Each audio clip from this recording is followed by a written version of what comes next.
importante que vocês, tem muitos técnicos aqui, empresários, e esse ponto do impacto de vizinhança que nós estamos separando em dois critérios importantíssimos, não sei se ficou claro na redação. Nós vamos ter um impacto de vizinhança obrigatoriamente, né?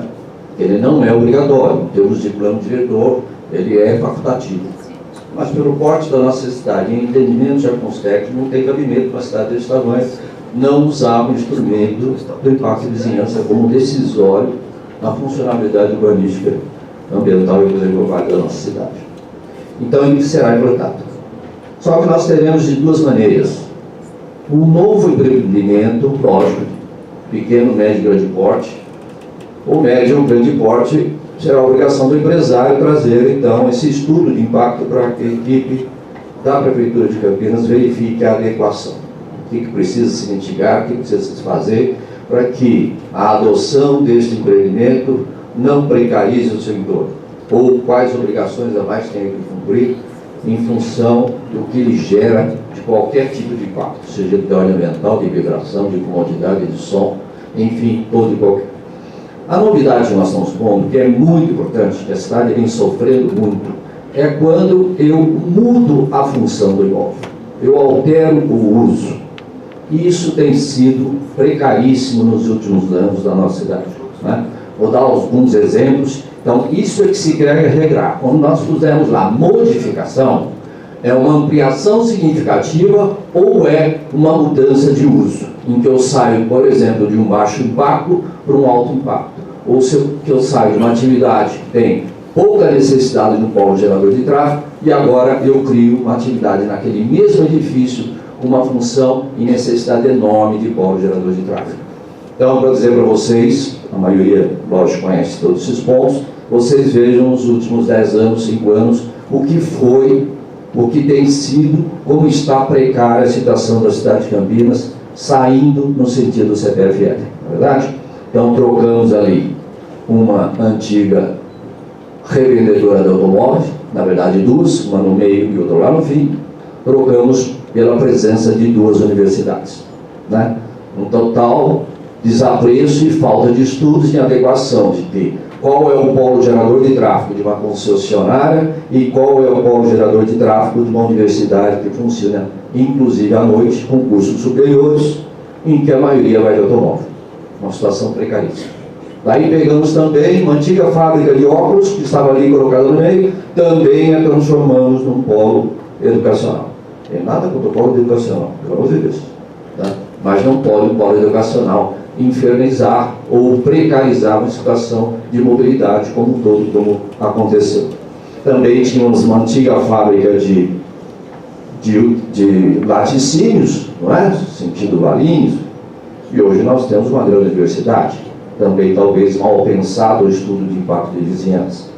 Tínhamos ali na General Carneiro um prédio comercial de 1.500 metros quadrados, que atendia e chamava ali 75 a 100 funcionários, hoje virou uma boate para 1.500 pessoas, né? Onde está a atenção nossa, gestor público agora, tá? Onde está a atenção nossa com relação à mudança de uso? Então, vou pegar um prédio industrial, vou reformá-lo e vou fazer dele uma boate? Posso fazer? Você vai sair provavelmente do impacto A, baixo, e vai para o impacto fortíssimo. Então, o senhor vai ter que adequar esse prédio. E não vai poder ser estacionamento a 300 metros, viu, gente? Isso também não resolve, não. Ou então, você invista, você compra o imóvel do lado, você faça a garagem para cima, nós não contamos o índice, não tem problema nenhum. Mas esse tipo de impacto, que efetivamente detona uma situação de bairro ou de uma avenida, incomodando ali uma população que estava em paz há 30, 40, 50 anos, transformando num problema quase insolúvel. Vou ser muito franco para vocês, praticamente insolúvel. Então, a importância do impacto de vizinhança aqui colocada não é só para o novo empreendimento. O novo empreendimento não tem a dúvida, mas a adequação de pontos de baixo impacto, de alto impacto e médio impacto será obrigatoriamente revista. Então, as atividades serão classificadas alto, médio e baixo. Quem sair de uma atividade de alto, de baixo e for para baixo, não mudei. Eu saio de uma atividade simplória, que não causa nada, e vou para outra que provavelmente também não Mesmo assim, nós vamos rever o PGD. Eu posso dar de baixo para baixo, mas aconteceu uma situação de polo gerador que nós não verificamos. Quem sair de uma atividade de qualificação de impacto menor para maior, obrigatoriamente sofrerá um estudo de impacto de vizinhança no intuito de não precarizar o que aí existe. Tá bem? Então é isso que se quer, eu não sei se está clara na redação, então serão modalidades distintas. Uma coisa é o imóvel novo que nós vamos fazer, um empreendimento novo. Médio e alto impacto, vocês farão um estudo, nós verificaremos, vamos estudar conjuntamente. Vou fazer uma reforma, ampliar significativamente um shopping, vou ampliar significativamente um outro imóvel e mudando ainda a função dela. Vou sair de um prédio industrial pacífico para uma boate enorme no intuito de ocupação. Vou sair de uma agência de automóvel e vou virar uma universidade. Não, terá que ser feito um grande estudo de impacto para que a vizinhança do entorno não sofra o que eles vêm sofrendo e causando um problema muito grande para a administração, praticamente insolúvel, né? Quase que insolúvel em termos de funcionalidade. Obrigado, era isso que eu queria explicar para vocês.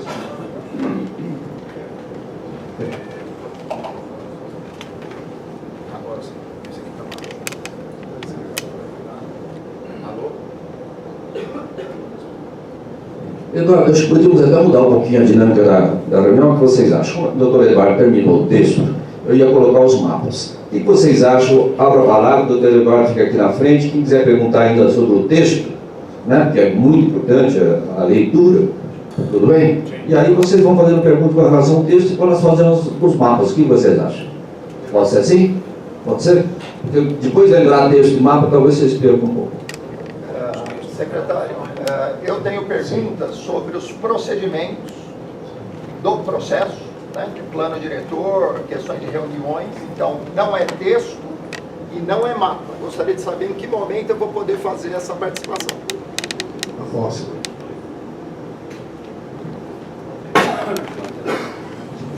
Olha, da minha parte não vejo problema nenhum, vou ser muito franco com você. Nós nos conhecemos no plano diretor. Essa aqui é a última reunião de apresentação com relação ao executivo, né, no exercício dele de enviar isso ao CNDU dia 21.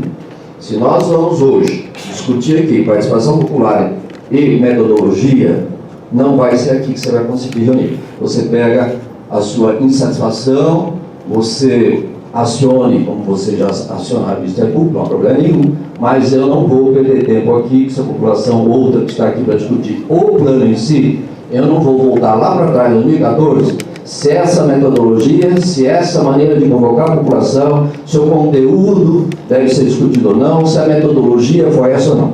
Esse ponto está pacífico, nós vamos mandar para frente o plano assim, tá certo? Vocês já estão insatisfeitos, já se propuseram ao Ministério Público com relação a esse ponto, agora nós vamos aguardar, vamos saber o que a Justiça diz. Vocês, aqui hoje, na última etapa, o senhor quer discutir a primeira aula no final do ano? Não vai dar. O senhor está adivinhando o que eu vou questionar ou colocar ao senhor? Estou perguntando, o senhor acabou de falar que é Então eu falo e depois o senhor faz as considerações. Só quero saber quando vai ser o horário da minha participação. Ah, só pegar o microfone e fala, mas se vier coisa que não tem sentido, não terá resposta.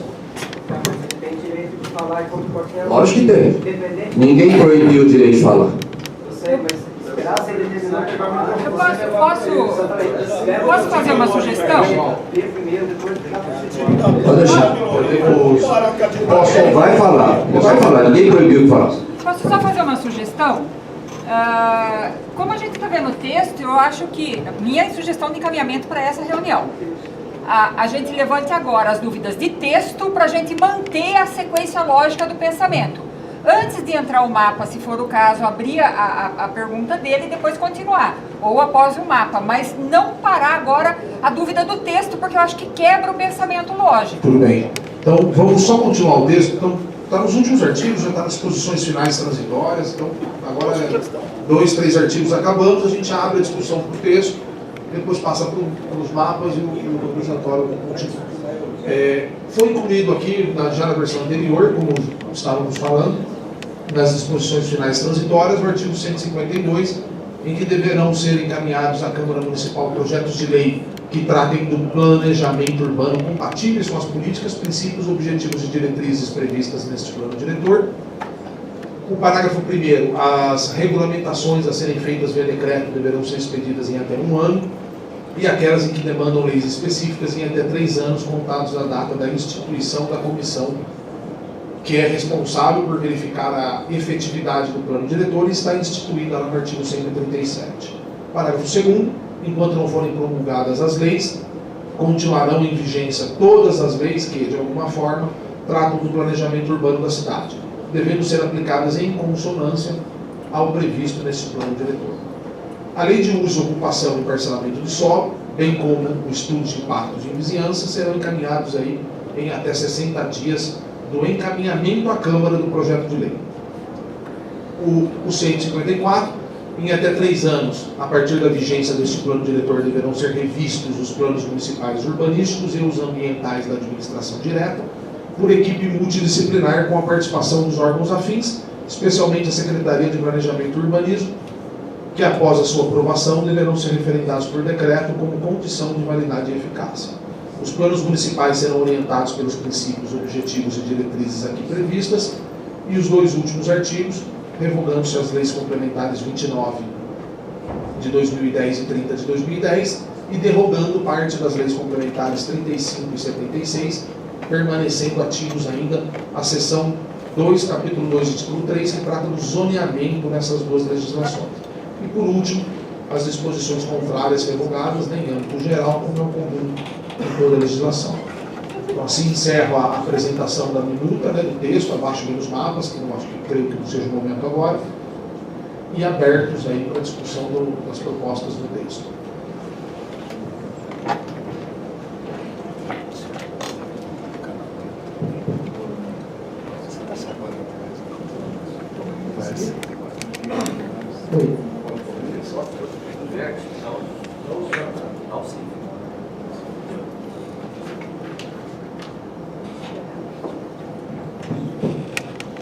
Então esse aqui fica disponível para quem participar. Tem uma. Esse tá ligado? Vocês então tá aí. escutam o que eu falo desse? Coloca lá. Oi, bom dia, meu nome é José Luiz. Essa semana saiu no Jornal de Campinas sobre a questão dos transportes de valores que deverão ser feitos na zona rural. Haverá também esse impacto de vizinhança, esse estudo, e quem que vai bancar essa segurança, já que na cidade já é precária, e nós sabemos que na zona rural ela é bem menor, né? Quem que vai bancar essa segurança das populações lindeiras? Porque é um problema que atinge não só Campinas, e ninguém quer uma transportadora de valores do seu vizinho. Essa questão do impacto de vizinhança também vai abranger segurança na zona rural? Olha, eu não verifiquei se saiu e vai ser na área rural. O que acontece é o seguinte, foi uma pergunta do vereador, do Vinícius Gratti, com relação a isso. Eu expliquei a ele que as 4 empresas de valores que naquela época da reportagem, daquela ocorrência, estavam licitamente colocadas no espaço urbano previsto nos planos anteriores, que era um beira de pista, né? E que depois o município vai evoluindo e acaba flexibilizando no uso do Z14 o habitacional. Então, na verdade, é o contrário. Eles estavam instalados adequadamente em beira de pista, o município cresceu e ficou na envoltória deles, né?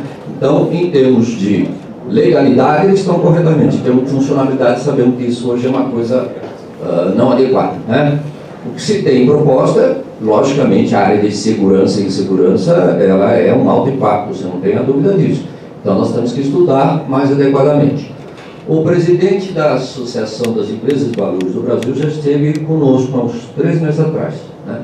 Uma proposta que nós fizemos era estudar uma área específica, que eles se concentrassem, talvez todos no único condomínio, e seria afastado do centro da cidade. Por exemplo, né, o secretário pode escolher assim, né? Só estou dizendo, por exemplo, foi citada a região do Distrito Industrial, perto do aeroporto de Viracopos, em margem de pista. É isso que está se estudando, mas depende do investimento, porque eles têm que abandonar todos os imóveis deles hoje, que já foram investidos, e modificar para lá, né? Também estão procurando o doutor André Bonsubi aqui, como secretário do governo econômico, mas nós vamos colocar, sim, lógico, uma situação restritiva para ter. Precisamos do serviço, todo mundo sabe, né? Ninguém quer antena do lado de casa, mas precisa do celular. Ninguém quer empresa de valores, mas ela, infelizmente, é o que abastece e recolhe os recursos de todos os pontos comerciais. Então, por isso também da elevada tecnologia hoje no intuito do dinheiro de plástico, né? Para diminuir o máximo possível a utilização e transporte de moeda. Mas, logicamente, será classificado com alto impacto, sim, e vamos adequar a nova lei. Bem? Salomão, só um motivo, tem outras pessoas, depois o senhor vai também, tá bom? Nessa parte aqui?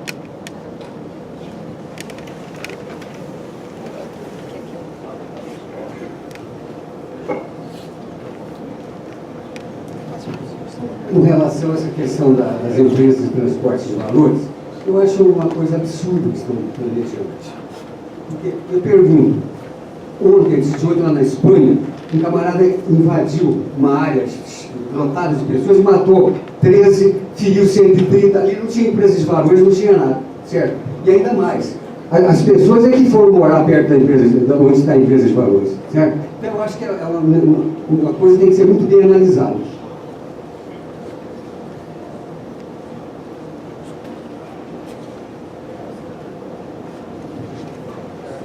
Eu tenho uma questão para levantar. No início, na desenvolvimento urbano, subseção 2, que é sobre uso e ocupação do solo, no artigo 23, existe um parágrafo 2º que está escrito, foi incluído agora. Fica garantido o coeficiente máximo de aproveitamento atualmente vigente para os imóveis pertencentes à zona Z17, tá na página 14, no meio da página 14. Então ele está submetendo aí, ó, exatamente aí. Esse artigo está submetendo o plano diretor à lei 6.038, que é a lei de uso e ocupação do solo. E no artigo 153 do mesmo plano diretor, vai estar escrito que a lei de uso e ocupação do solo vai ter que ser revista a partir do plano diretor. Então, para mim, fica meio estranho esse segundo parágrafo, entendeu? Nem vai existir, provavelmente, a Z17 na próxima lei de uso e ocupação do solo. Sim, a intenção de incluir esse parágrafo 2º é que nesse período de 60 dias de transição entre a entrega do plano e a entrega da lei de uso e ocupação do solo, nós não tenhamos a cidade sem zoneamento. Então, nesse espaço de tempo, sim, o secretário Guilherme André Monjur me perguntou se poderia entrar isso lá na transitória, né, nas regras transitórias. A gente pode replicar lá na transitória para deixar isso um pouco mais claro. Mas a intenção é não permitir que a cidade fique sem regramento de zoneamento. Mas aí, então, ela deveria ser um pouco mais ampla e não garantir só a Z17. Então, fica garantido que nesse período de transição vai poder ser utilizado. Não especificamente só a Z17. É isso que... Entendeu? A regra, ela vale para toda a lei de uso e ocupação do solo nesse período de transição. Tem um artigo que diz que se mantém a lei enquanto não mudar. Ah, sim, tem um artigo que diz. Isso, já tem um artigo que determina que nessa transição ficam vigentes todas as normas que tratam da questão... Tá, então eu continuo dizendo que não haveria necessidade desse artigo aí. Bom, mas a necessidade veio por garantir a situação da fruição. O que se quer realçar aí, na verdade, é a garantia do índice desde que haja fruição. Importante esse termo, que nós não tínhamos a fruição como matéria no centro da cidade. Então nós estamos vinculando uma situação. Você consegue chegar no mesmo direito seu, 17, índice 5, desde que se faça a fruição. Não é? Que não seja um prédio fechado, circulado de muros e ter uma condicionante que essa não existia. Então aí, na verdade, eu acho que ela tem razão, a redação não está boa, talvez a gente possa pôr a importância da fruição em primeiro lugar e dar os 17 desde que faça. Eu acho que a hora ficou, a senhora tem razão, não está muito boa, mas o que se quer privilegiar aí é a manutenção do índice desde que faça a fruição.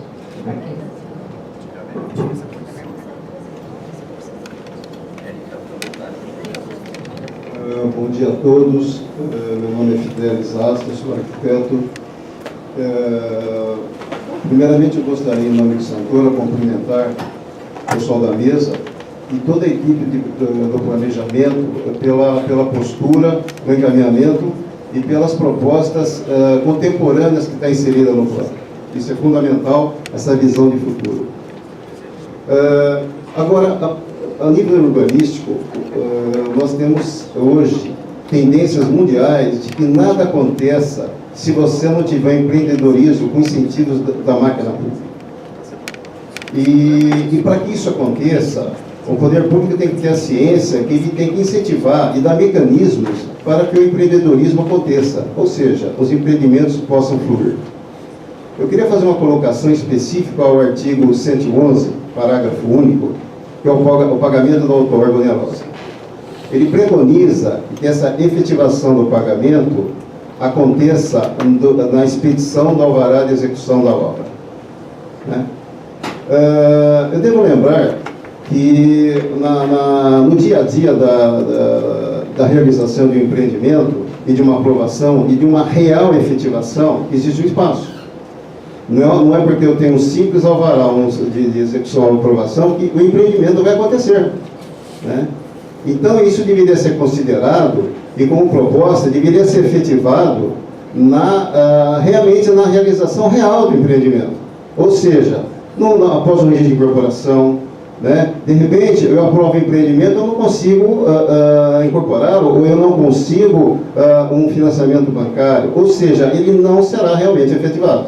Né? Então, eu acharia uma questão de justiça e assim, objetividade com que o poder público, embora ele tenha essa obtenção desse recurso da outorga, que está proposto, está cravado, está na lei orgânica, seja cobrado no certificado de conclusão de obra. Né? Eu acho que isso aí seria um incentivo para a cidade e faria fluir o investimento no município.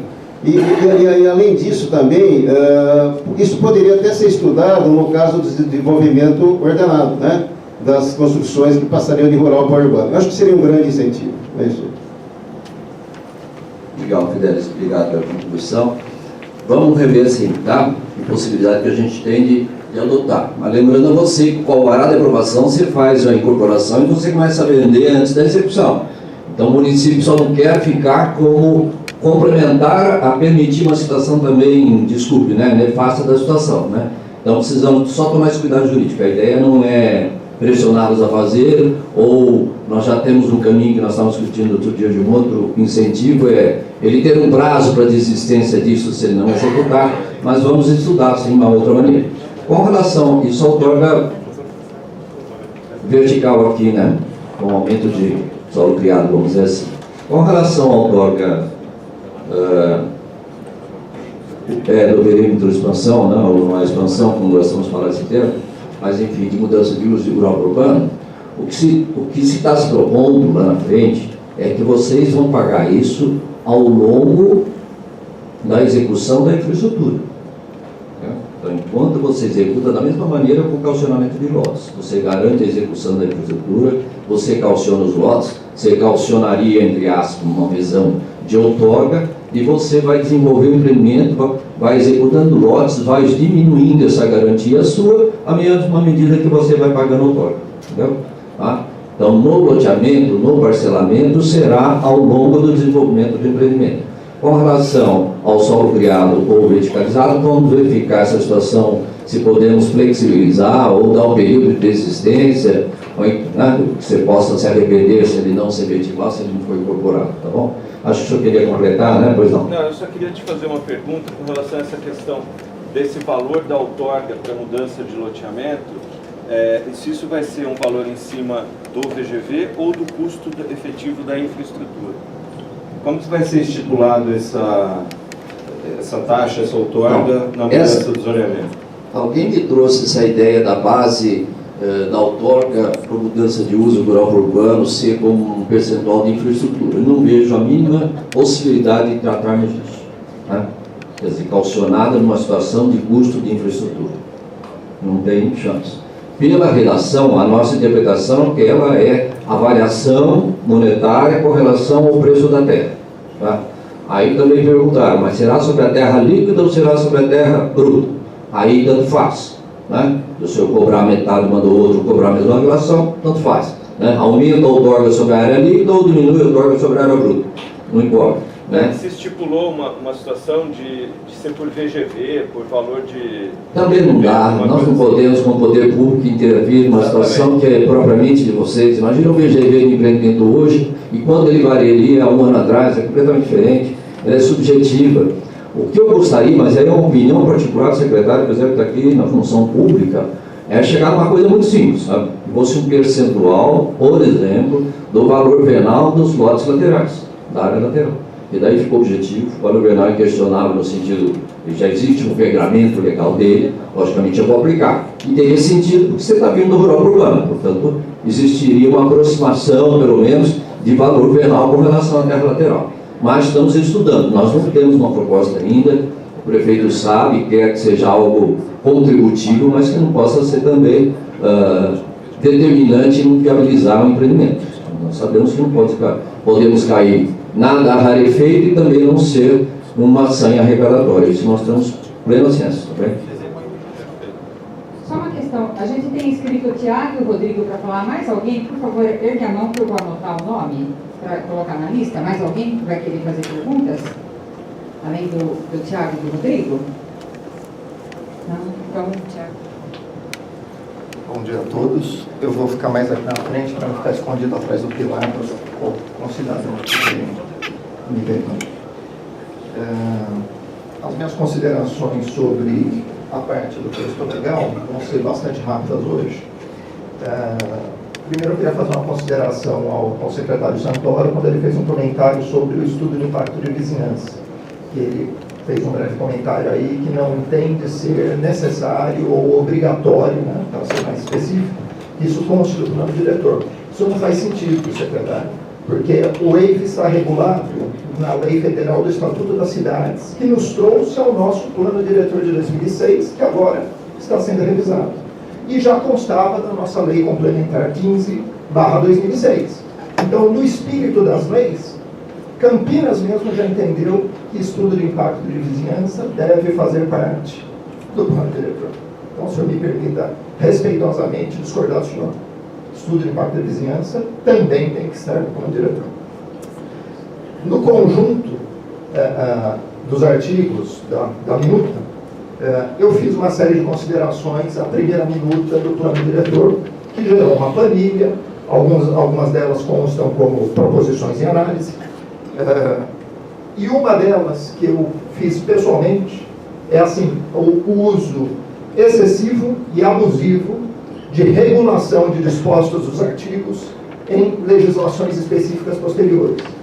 Então, assim, como peça de planejamento, o plano diretor não pode ser um plano aberto. Ele tem que ser o máximo costurado e construído neste momento.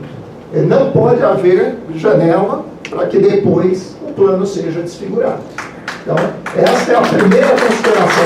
O momento para o debate maduro da população, de todos os segmentos da sociedade, população, empreendedores, todos os segmentos, universidades, ONGs, toda sorte de atores da sociedade, da comunidade, devem usar este momento para amadurecer o debate. Não é fazer um negócio de qualquer jeito, que não seja aplicável, que seja passível de desfiguração em legislação específica. Na primeira minuta, se eu me recordo bem, eram mais de 20, talvez 25 passagens de artigos que se especificava regulação em legislação específica posterior.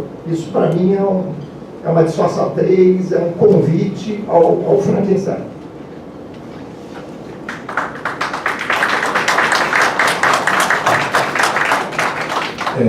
Primeiro, muito obrigado. A questão do EIV como obrigatório nas legislações anteriores, o Estatuto da Cidade ele é muito claro em determinar que os municípios poderão optar por estes instrumentos. E o poderão nos dá a ideia da faculdade, sem dúvida alguma.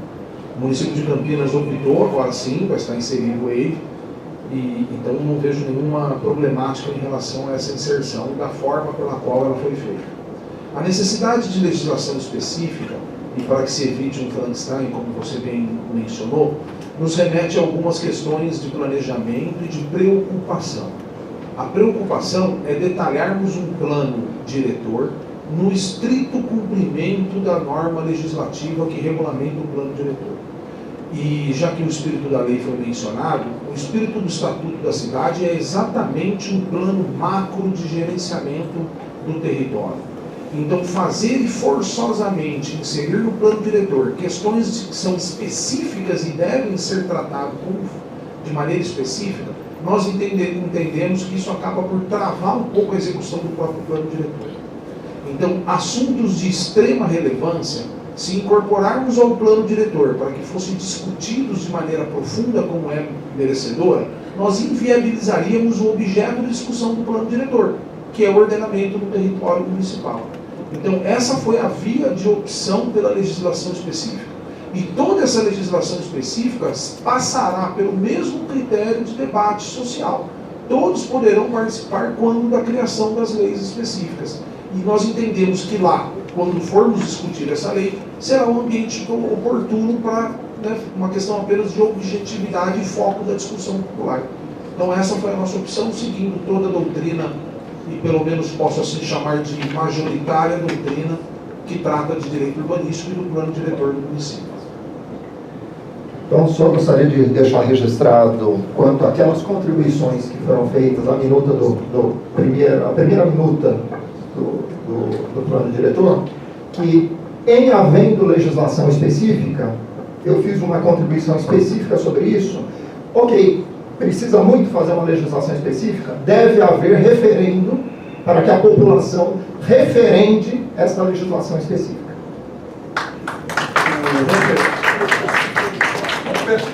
Aí fecha a Câmara Municipal, vai todo mundo para casa. Nós temos a participação popular, ela já tem que ser feito o suposto referendo.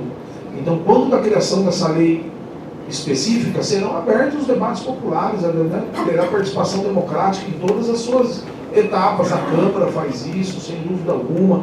Então, o referendo eu acho que fica um pouco desnecessário. O referendo seria viável se partisse de um decreto ou de uma legislação que não houvesse participação popular.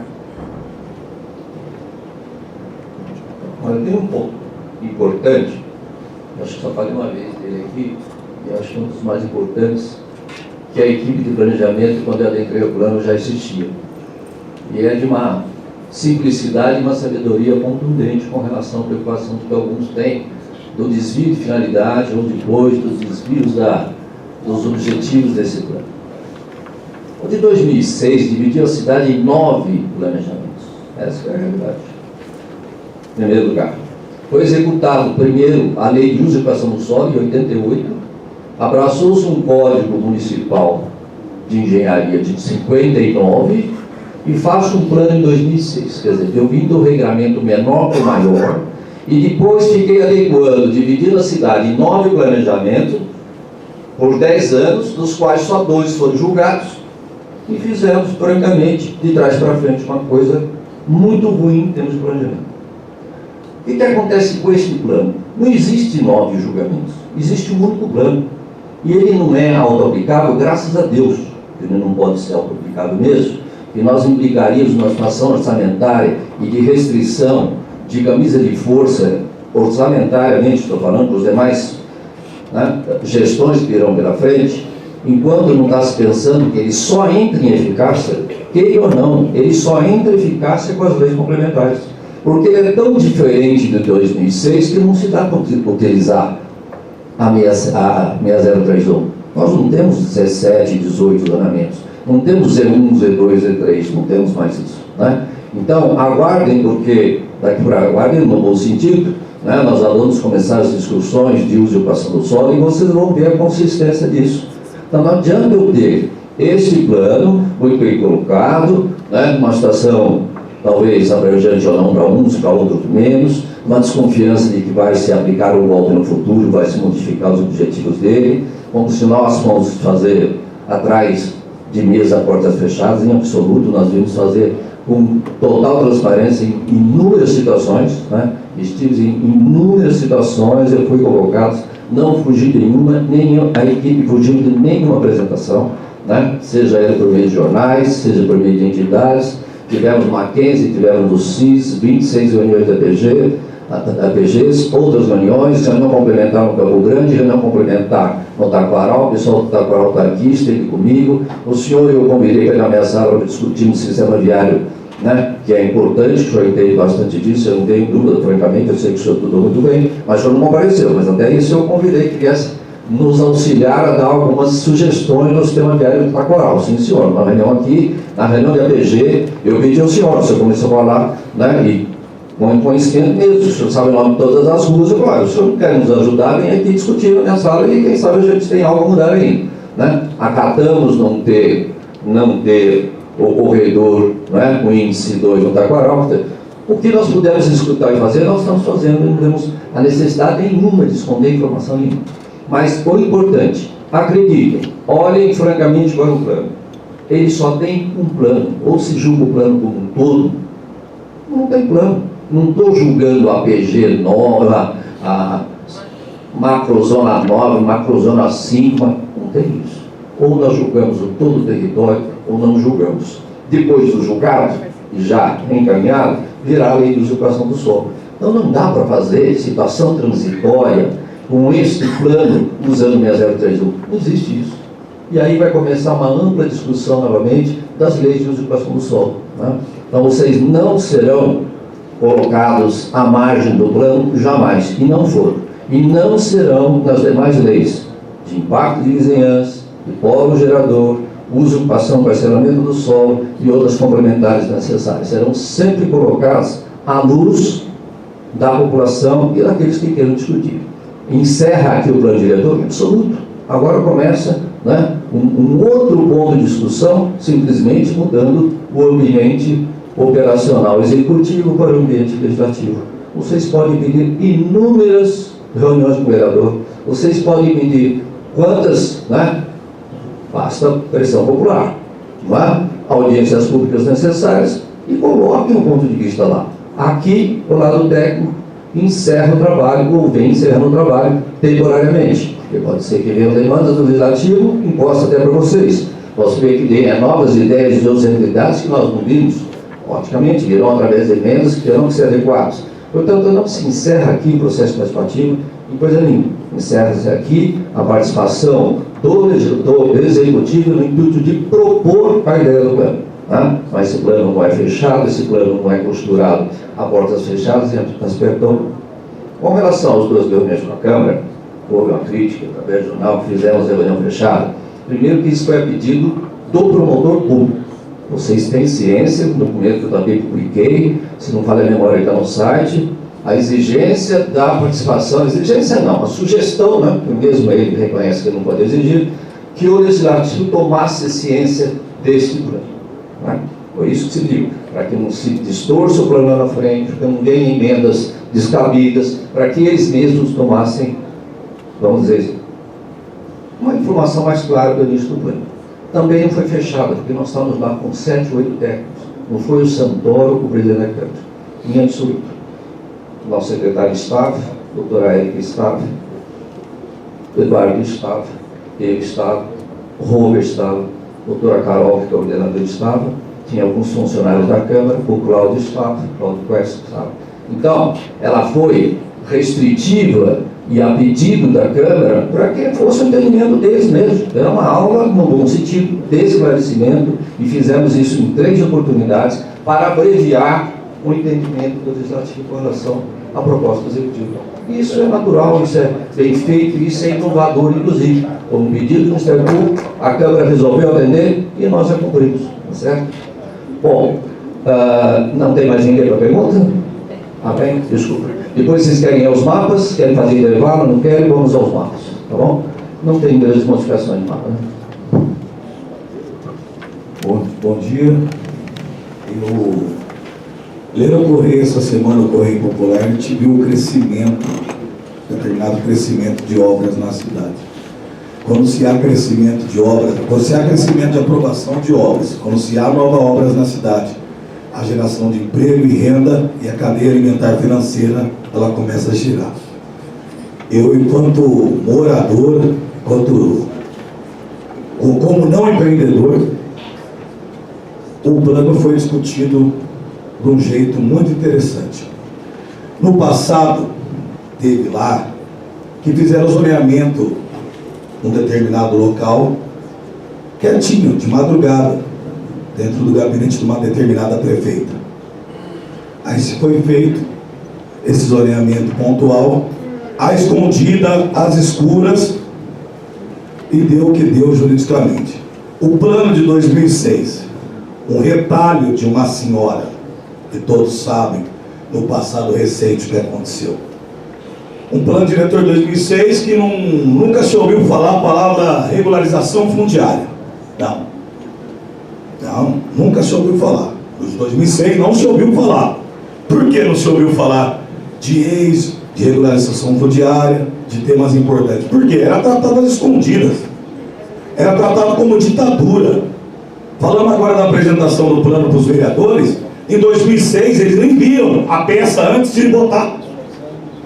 Chegou lá uma coxa de retalho, aproveitando o zoneamento de 88, que é um zoneamento imbecil. É imbecil. Não se consegue tirar um alvará nessa cidade, não porque a secretaria não deixa, é porque a lei é imbecil. E era tratado a porta fechada. Então quero dizer que durante todas essas reuniões, quando se leva para o Campo Grande o debate, quando se leva para o Ouro Verde, quando se abre a porta para se atender e ouvir, já houve uma mudança na cidade. Já houve uma mudança muito grande. Muito grande. O que era tratado dentro de salas e resolvido, discutido a cidade por 5 pessoas da administração municipal, hoje se trouxe para o debate com as pessoas e por regiões. E a Câmara, gente, nós sabemos, a Câmara é o órgão responsável por aprovar a lei enviada pelo Executivo. Não venha me falar de referendo, não venha me falar de aclamação popular. O que foi feito para que o povo entendesse? A matéria do plano diretor foi feito e levado próximo da casa da pessoa. Então houve um avanço. Eu quero dizer aqui, tem uma frase muito interessante: é a minoria com complexo de maioria.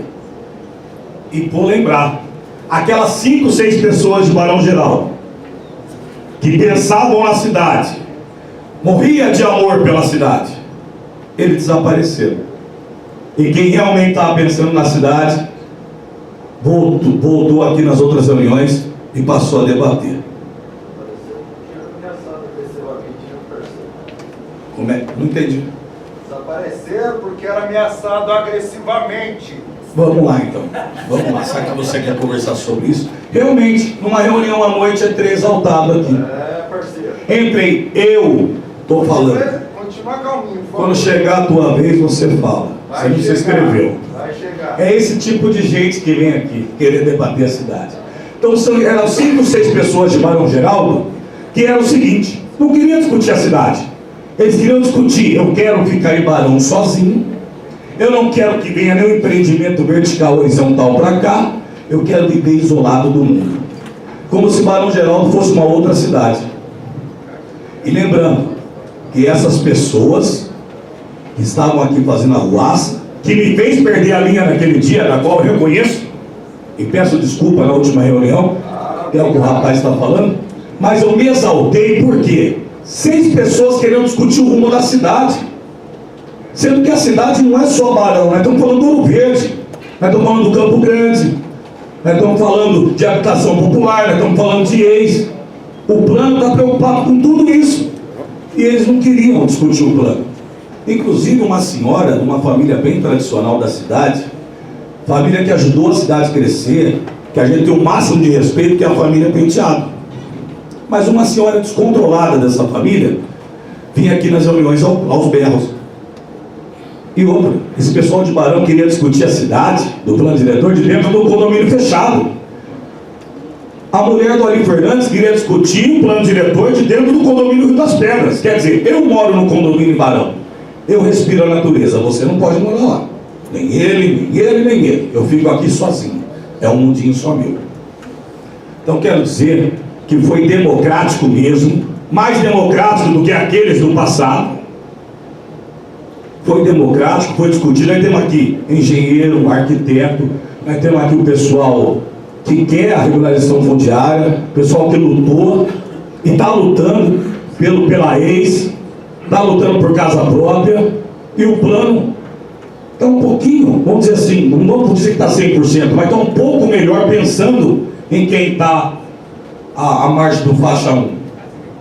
Doutor, ele sabe, tem uma luta lá por moradia popular. Está ali no projeto da Coab, para quem é desavisado, que prevê o seguinte, na minha análise que eu li: o empreendedor vai fazer o faixa 2 e vai largar um pedaço da área para fazer interesse social. Sim, é isso, calma que é isso, calma. Cada área fica abandonada. Calma que é isso. Crescendo rato e não fazem nada. Olha, o projeto da Coab, o Santoro vai poder falar melhor. Ele pega um percentual da área do empreendedor e obriga a bater o projeto andando mais rápido. É uma troca. A lei é uma troca. E o empreendedor, ele vai empreender na área e vai deixar um pedaço. Eu falo pedaço, eu sou do povo, não sou engenheiro. Vai largar um pedaço para se fazer faixa 1. Vai se largar. 2017 não, porque nós tivemos debate. Vai deixar. Okay, temos que discutir. Mas esse não é o fórum para tratar isso, eu só estou citando. Não, mas também quero citar então. Eu só estou citando o que está acontecendo na cidade. Não, isso aqui é o debate das ideias, sem loucura, sem briga, sem pampeiro, todo mundo fala, e o senhor é muito mal educado, e ele é educado quando deixa ele falar. Peraí, deixa eu falar aqui, ó. Desculpa, Henrique. Desculpa. Olha que democrático aqui. Quando que o povo entrava na prefeitura desse jeito? Obrigado. Realmente, bom dia. Meu nome é Henrique Faria, sou geógrafo da Unicamp, com doutorado lá. E é o seguinte, eu faz pouco tempo que estou morando aqui em Campinas, nós estamos com umas discussões sobre o plano diretor lá com os alunos, com os grupos de pesquisa, e eu tenho algumas ressalvas em relação ao que foi dito na mesa e ao que foi dito ao colega anterior, que ele comentou sobre a excessiva quantidade de dispositivos para que certas regulamentações sejam feitas após a aprovação do plano diretor. E o que você falou, Eduardo, é em relação ao seguinte: o plano diretor do Estatuto da Cidade é bem incisivo em relação ao que a participação ela tem que ser popular, e tudo que pode ser previsto, de regulamentação, todas as medidas, o que vocês querem fazer de perímetros urbanos, todas as medidas que precisam ser feitas, elas devem estar sempre previstas no plano diretor. Até porque na elaboração do plano diretor é o momento mais participativo que se tem na cidade. Porque é o único momento, eu vejo que é o único momento em que as pessoas mais desfavorecidas da cidade, elas têm condições de debater e tentar fazer algumas escolhas do que vai ser o futuro da cidade.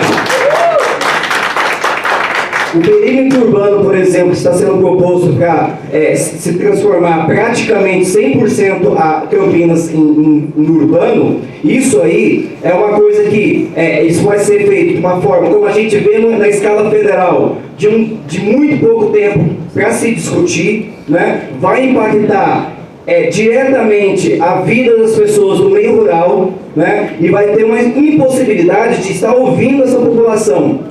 Por quê? Porque muita gente não consegue, se nem ao menos deslocar para vir trabalhar na cidade, quem dirá vir acompanhar regularmente as participações aqui. Então, eu quero dizer que esse plano, pelo que eu li aqui, sobre, por exemplo, vou estar tirando um exemplo sobre o perímetro urbano, vocês querem regulamentar tudo isso para depois. Isso é uma afronta à participação popular, porque deveria ser previsto sim o que vocês realmente vão fazer. Porque é a partir do plano que a população teve condições de discutir e decidir realmente o que vai ser feito. Tá? Agora, eu quero dizer também em relação ao que você disse, eu acho que foi muito mal discutido, até porque o Ministério Público está em cima. Eu não te vi nenhuma vez, e foi mal discutido. É a primeira vez que eu te vejo, mas isso é só lá dentro a sua conversa. Primeira vez que eu te vejo, mas desculpa. Tá bom, deixa ele falar. Desculpa. Todo mundo ouviu o que você quis falar, meu amigo. Fala, parceiro. Eu interrompi a sua. Ele me interrompeu a sua. Exatamente. Tá bom, pessoal, deixa ele falar. Deixa ele Tá, falar. é só uma ressalva. Eu não quero impedir que o plano diretor seja aprovado. Só quero chamar a atenção porque política é política. E o que nós estamos vendo na escala federal, leis e leis sendo aprovadas sem a mínima participação popular, né, por uma calada da noite, a gente sabe que muitas leis estão sendo aprovadas dessa forma e isso também se cabe no municipal. Então eu quero dizer, se esse plano está sendo discutido, está sendo impeditivo pelo Ministério Público, é porque ainda não foi. Como não? O Ministério Público está participando. Eu sei que está participando. Exatamente, só que pelos noticiários nós vemos, por que ainda não foi para aprovação na Câmara? Porque o Ministério barrou. Exatamente, prorrogação de prazo para quê? Exatamente, para discutir mais. Porque a participação popular ainda não foi o suficiente, não foi o ideal. A maioria aqui é do rural, você falou besteira, tá? Você tá equivocado. Olha lá atrás. Pergunta aqui Deixa do rural aí. ele concluir, por favor. Isso, deixa ele concluir. Tá, é só... Pessoal, um de cada vez, por favor. Pessoal, por favor, vamos voltar, vamos ter na reunião, por favor. Um de cada vez. Vamos fazer o seguinte, nós vamos mudar a dinâmica agora. Daqui para frente é 3 minutos, porque senão vai ficar muito tempo. Não, 3 tudo minutos para bem. perguntar. É só opinião, mas eu acho que a prefeitura também, ela tem que ouvir a opinião das pessoas, da população. Não é só pergunta. Peraí, por que vocês estão me interrompendo? Tá bom? Então é isso, tá bom? O plano diretor não está no seu ideal, tá bom? Se quiser aprovar, aprova, só que não está no ideal. É isso. Tá bom? Então, ainda falta muita coisa para ser discutida e essa excessiva quantidade de coisa para ser regularizada depois, isso aí está praticamente ilegal. Porque o plano diretor tem que prever tudo que deve ser feito daqui a 10 anos, em todas as suas nuances, todas as suas medidas. Muito obrigado para aqueles que me respeitaram. Bom, eu só tenho que responder o senhor o seguinte, né? A lei não diz isso. O plano é assim mesmo, ele é orientativo, as leis complementares, qualquer plano de socorro é para trás. Eu acho que tem que verificar, né, se aprofundar no conhecimento legal, do Estatuto da Cidade, das obrigações. Né? O Ministério Público não está proibindo coisa nenhuma. Aquilo que ele pediu adiamento, nós resolvemos antecipar uma proposta dele em 30 dias, que achamos maduro, tá certo? Respeitamos o Ministério Público, esteve conosco meia dúzia de vezes, em reunião com os técnicos, entendeu? Agora, cabe a ele, se ele quiser definir, tudo bem, né? Todo mundo sabe também, o promotor é uma pessoa consciente nisso, ele sabe que ele só pode, ou deveria, atuar depois da lei posta, a lei não está nem julgada ainda, né? Nós estamos encaminhando. O Poder Executivo se sente bem agraciado por inúmeras associações que vêm participando do plano. Realmente, o senhor deve ter chegado recentemente para o Barão Geraldo, porque o pessoal do rural do Barão Geraldo está ali atrás. O senhor disse que o senhor não conhece, que realmente deve ter chegado muito tarde para o geral e não deve ter participado de quase nada. Né? Enquanto tem pessoas aqui que devem estar na 40ª reunião participando do mundo. Então, mas eu respeito sua opinião, logicamente. Né? E o plano é assim mesmo, o plano vai continuar assim, o plano é orientativo, o plano no máximo que ele pode se aprofundar, se aprofunda, mas ele não pode virar uma promessa exclusiva, específica de cada um. Se vocês, recomendo, francamente, que eu participei, ainda tem uma lei nova da Coab já tramitando, nas páginas que são bem claras na habitação, né? E vocês têm uma série de decisões. Promover e estimular a habitação de interesse social, e vocês têm 1, 2, 3, deve ter uns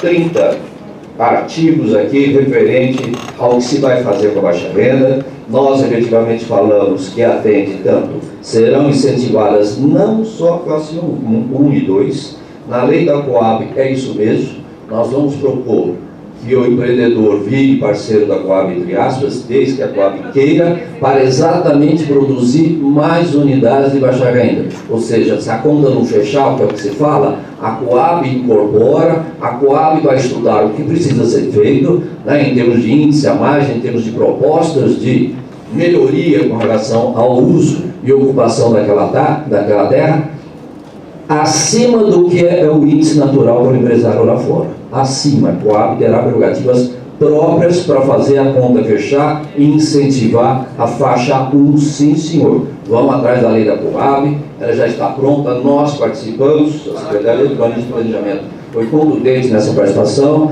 o doutor secretário que era da habitação também participou, hoje está entregue ao auxílio, e aqui também no plano há uma maneira bem eficaz com relação à regularização fundiária, a dinâmica que vai ser dada à baixa renda novamente em todo o território, Se vocês pegarem, inclusive no que o senhor citou no aumento rural, há um capítulo específico obrigatório para definição de residência de baixa renda no crescimento ordenado, por obrigação federal, então não estou fazendo privilégio algum.